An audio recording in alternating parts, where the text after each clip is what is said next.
El juego de la Ouija tiene una larga historia y se ha utilizado en diferentes culturas y religiones como una forma de comunicarse con los muertos o con seres espirituales. Sin embargo, su uso también ha sido objeto de controversia y críticas, ya que algunos creen que puede ser peligroso y abrir puertas a entidades negativas o demoníacas. Aunque muchas personas lo consideran simplemente como un juego, es importante tener precaución al utilizar la Ouija y tomar en serio sus posibles efectos. Se recomienda no jugar solo, no hacer preguntas sobre la muerte o la fecha de la propia muerte y cerrar la sesión correctamente al terminar de jugar. Muchas personas sienten un profundo resquemor hacia este juego debido a las historias espeluznantes que lo rodean, convirtiéndolo en un absoluto tabú. En Narraciones de lo Insólito nos adentramos en lo desconocido, explorando historias que desafían la razón y alimentan la imaginación. Desde encuentros con lo sobrenatural, ovnis, apariciones hasta lo más insólito. Descubre con nosotros misterios paranormales que te harán dudar de lo que crees saber. Investigaciones de lo oculto que te dejarán sin aliento. Fenómenos inexplicables que desafían toda lógica. Únete a nuestra comunidad cada semana para explorar los límites de lo posible y lo imposible. Si estás listo para enfrentar lo desconocido, este canal es tu refugio. Suscríbete y activa las notificaciones para no perderte ninguna de nuestras inquietantes narraciones. ¿Estás listo para el viaje? La primera de las historias hoy nos las comparte Yemija. Sucedió hace muchos años. Un día había salido temprano de la escuela debido a la ausencia de un profesor. Y al llegar a su casa, se cambió de uniforme, dejó sus cosas y comió. Como no tenía tareas pendientes y estaba completamente sola, ya que su hermana había salido de compra y su papá no estaba en casa, decidió salir a sentarse un rato en las escaleras del edificio donde vivían. Después de estar sentada un rato sola, un rato con su pensamiento, llegó una vecina que vivía en el piso de arriba. Al ver a Yemija le preguntó qué estaba haciendo ahí, y ella le respondió que estaba aburrida y había salido a despejarse un rato. La vecina estaba aburrida y no tenía mucho que hacer. Se sentó a acompañarla un rato. En medio de la plática, se les ocurrió jugar algún juego de mesa, ya que el hermano de Yemija tenía la costumbre de llevarles de vez en cuando todo tipo de juegos para entretenerse. Al buscar en el cajón donde los guardaban, encontraron una caja más grande y larga que llamó su atención. Al abrirla, vieron que era una tabla Ouija en perfectas condiciones. Parecía como si fuera la primera vez que la abrían. Yemija no sabía que su hermano la había comprado.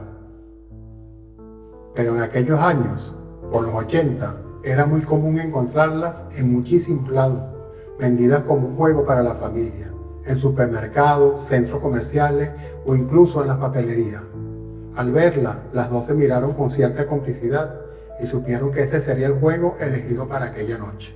La llevaron al cuarto de Yemija, pusieron una pequeña mesa entre dos sillas y la colocaron encima. Para Yemija era la primera vez que veía una Ouija y le pareció muy bonita. La madera era muy suave y brillaba mucho, y el cursor era de plástico, color amarillo. Leyeron las indicaciones que venían al reverso de la caja, colocaron el cursor en la tabla, pusieron sus dedos encima de él con mucha suavidad y sin apoyarlo por completo. Todo esto le parecía muy emocionante a Yemija y veía a su vecina Margarita con la misma sonrisa que ella. Le preguntó a Margarita quién de las dos comenzaría con la pregunta. Pero ella, a pesar de aceptar jugar sin dudarlo, era un poco escéptica en estos temas y no se sentía confiada de hablarle a una tabla con letras y números. Por lo que Yemija decidió hacerlo, ella. Y para hacerlo más emocionante aún, cerraría los ojos en todo momento, para concentrarse y hacer preguntas interesantes. Comenzó preguntando si había alguien ahí que quisiera jugar con ella.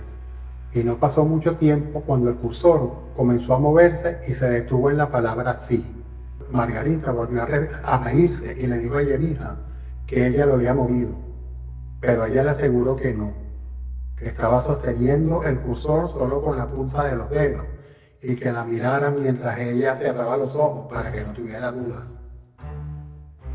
Preguntó otra vez si seguía con ellas y volvió a responder sí. Todo esto se lo estaba diciendo Margarita, quien era la encargada de leer la respuesta.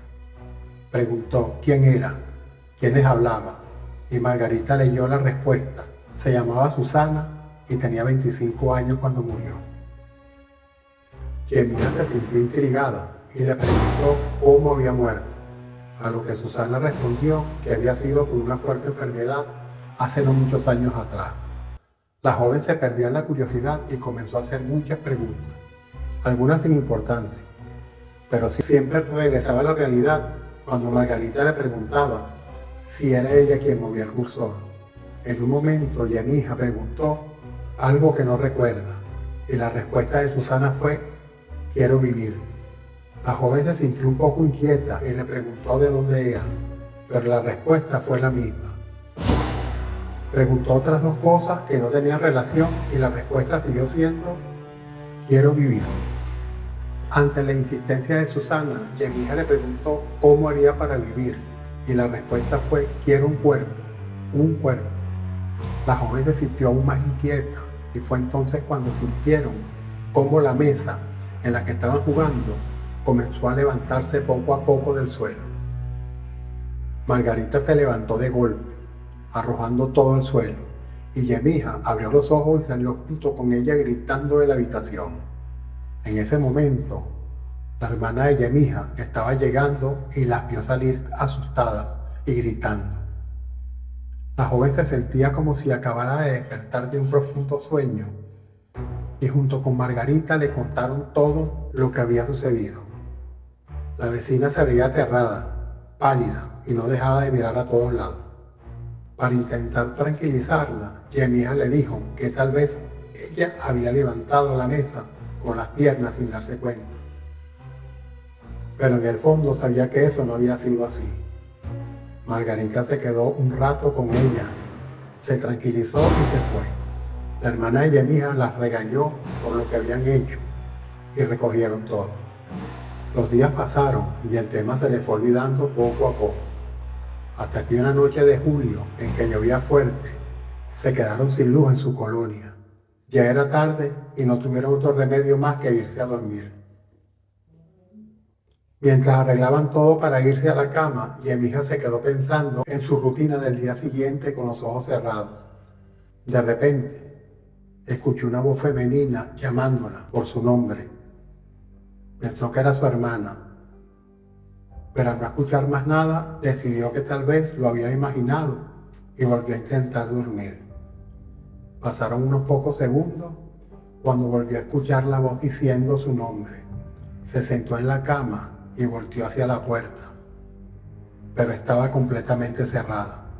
En un momento volvió a escuchar la voz, pero esta vez se dio cuenta que no venía de la puerta ni de la sala, sino desde afuera de su ventana.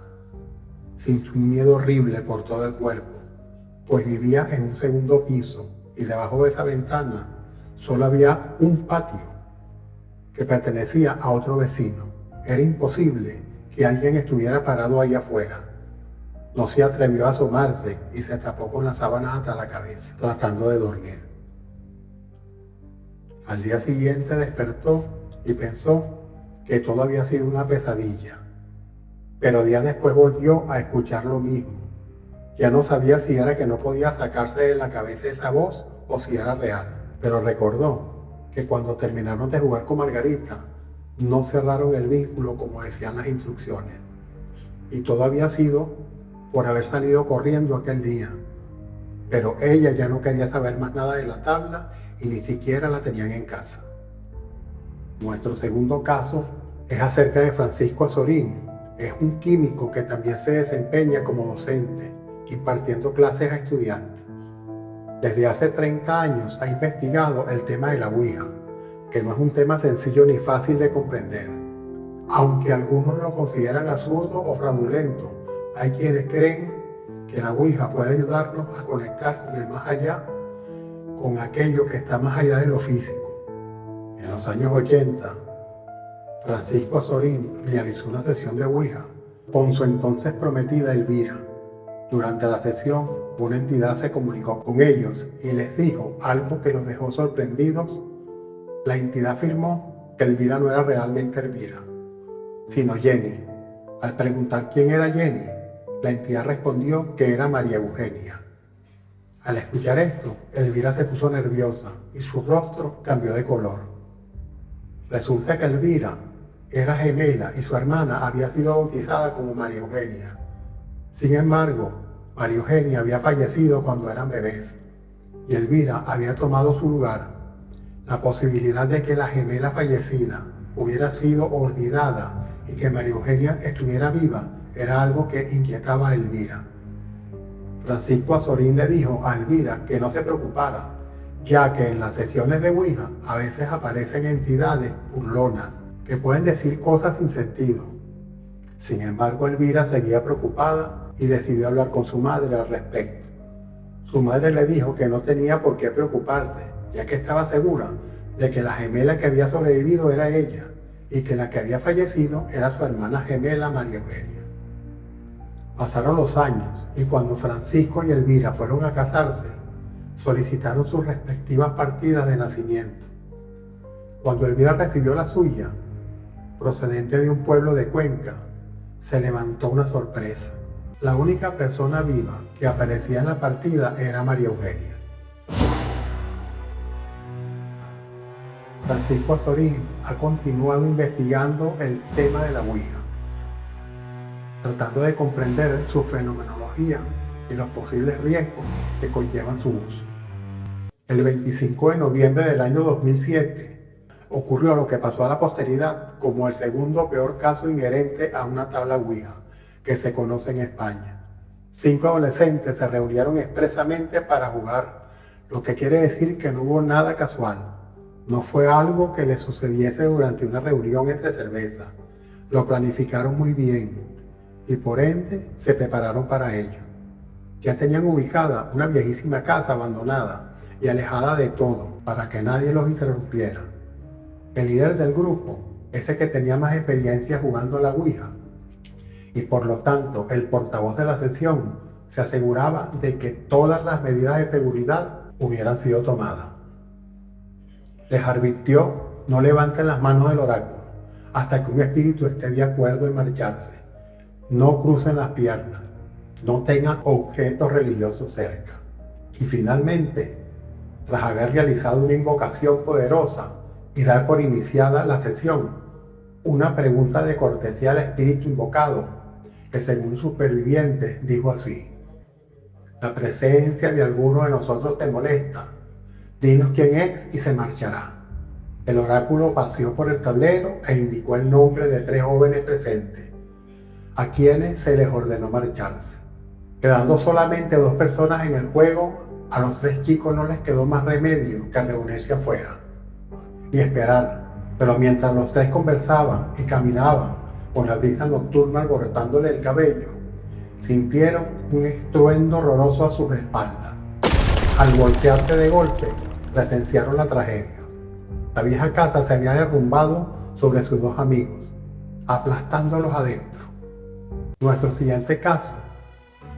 Este es el peor caso en la historia española que involucra a un tablero de Ouija. Lo que están por escuchar es bastante perturbador. En el año 1990, Estefanía Gutiérrez Lázaro tenía 18 años de edad. Era una chica normal, pero su vida se había visto cruzada por una tragedia.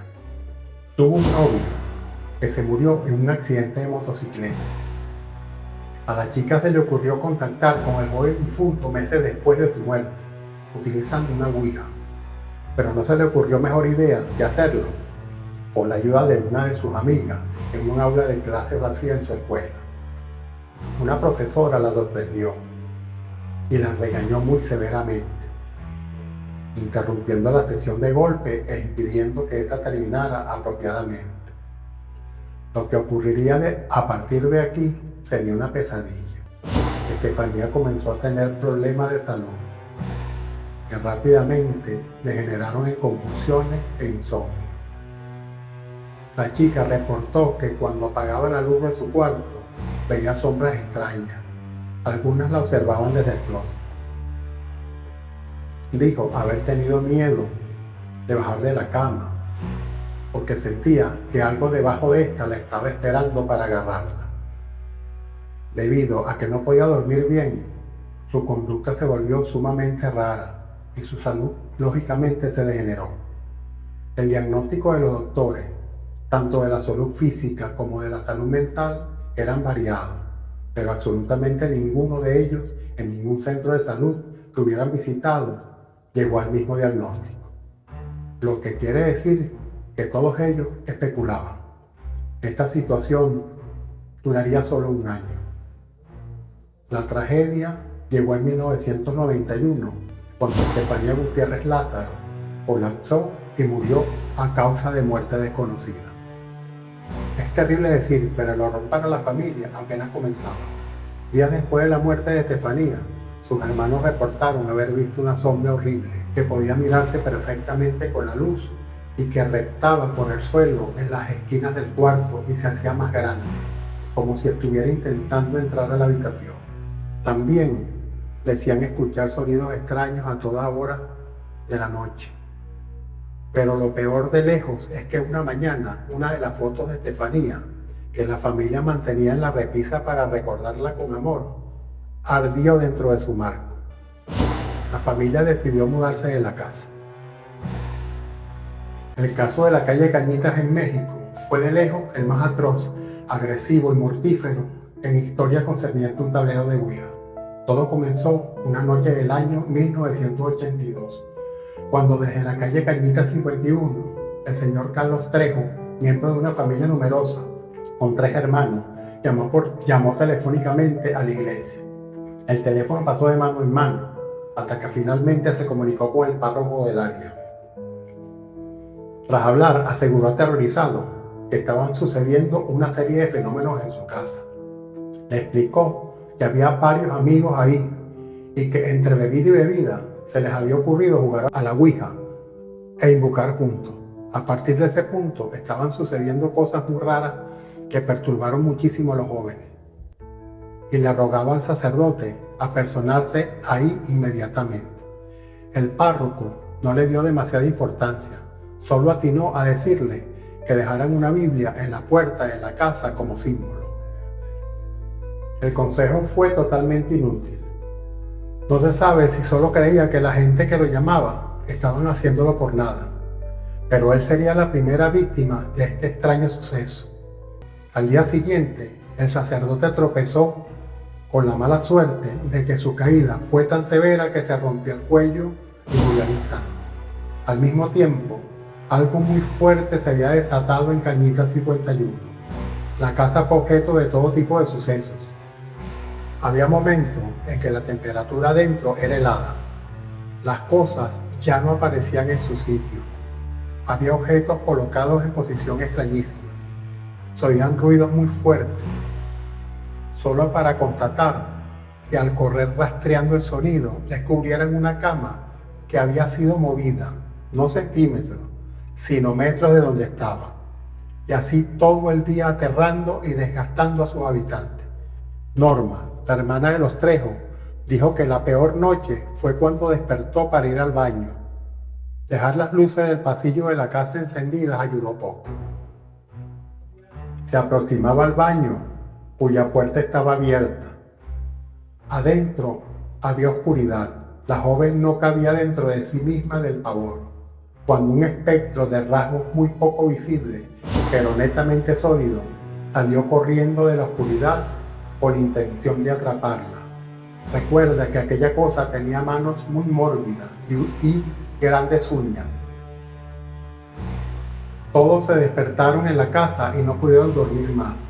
Los hermanitos de Carlos Trejo, la persona que hizo la llamada, solían amanecer todos los días con fuertes arañazos terribles en sus espaldas, brazos y piernas. Norma Trejo no podía dejar de ligar esto con el espectro de las uñas largas. Es mucho lo que se puede decir del caso de la calle Cañitas 51, pero lo más pavoroso, lo más aterrador, es que hoy día quedan pocos supuestos testigos de semejante hecho. Emmanuel, El novio de Norma, quien había participado aquella noche, que empezó todo, murió en un accidente de tránsito junto con parte de su familia. Jorge, amigo de Carlos Trejo, también invitado de aquella noche, murió. Su garganta fue perforada por un parabrisas en un accidente de tránsito extraño. Fernando,